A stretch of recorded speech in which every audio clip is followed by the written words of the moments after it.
Boo! You miss me? I bet you thought that the Reverend was never coming back to the Church of Southern Wrestling. Well, you thought wrong. Because on March the 26th, Why We Wrestle is hosting the 18th annual Hardcore Hell. And I've been a part of many Hardcore Hell events over the years. Matter of fact, I've only missed 5 dating back to 1997. And I'd say that's a pretty good record, but I hadn't been there since 2013. Well, that changes this year, because on March 26th, I'm coming home, and I ain't coming alone. You know, the legacy of wrestling in the church, it goes back to unprecedented levels of talent.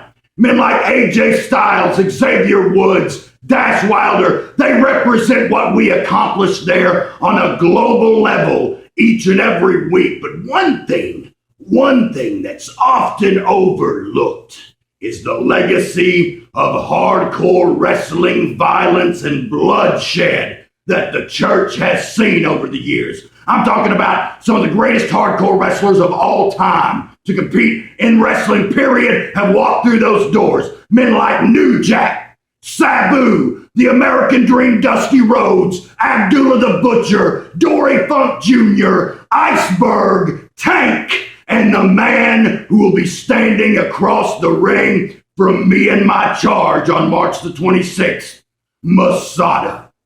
And Masada, I know you were looking forward to this matchup with Tank. Unfortunately, he has a personal issue that he has to attend to that takes precedence. But he is sending an apt replacement. He's sending a man that he has handpicked, his own protege, a man so mentally deranged that he believes in his heart of hearts that he not only should stand beside those names I mentioned, he should eclipse them, or he's gonna die trying in the middle of that ring. And that's why they call him Death Wish Brad Cash.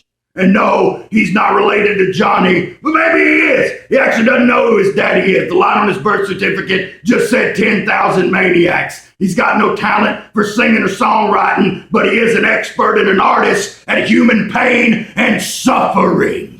And Masada, you know I respect you, and you know there's few men in this sport that I do respect, but you're one of them. But that goes out the window on March 26th because Brad Cash sees that you are a top talent. He sees that you're the kingpin of deathmatch wrestling all around the world and in Japan. And he knows he's coming to take that spot from you. He knows he has to. He knows his career, his life depends on it. And this arena was built, hell, this sport was built on the backs of making new stars. And it's high time that some new stars come in to the Church of Southern Wrestling. So you're never gonna forget.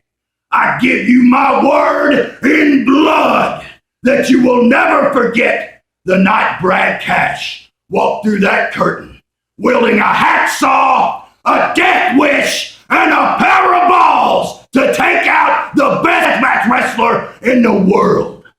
Masada, he's coming for you. And I gotta tell you, fans, you might want to wear a poncho because arterial spray is awful hard to get out of your clothes. And hell, you might want to bring some scuba gear because I rolled the bones and the prediction came up that you might be swimming in an ocean of visceral mystery come hardcore hell. It's getting ultra violent. Masada and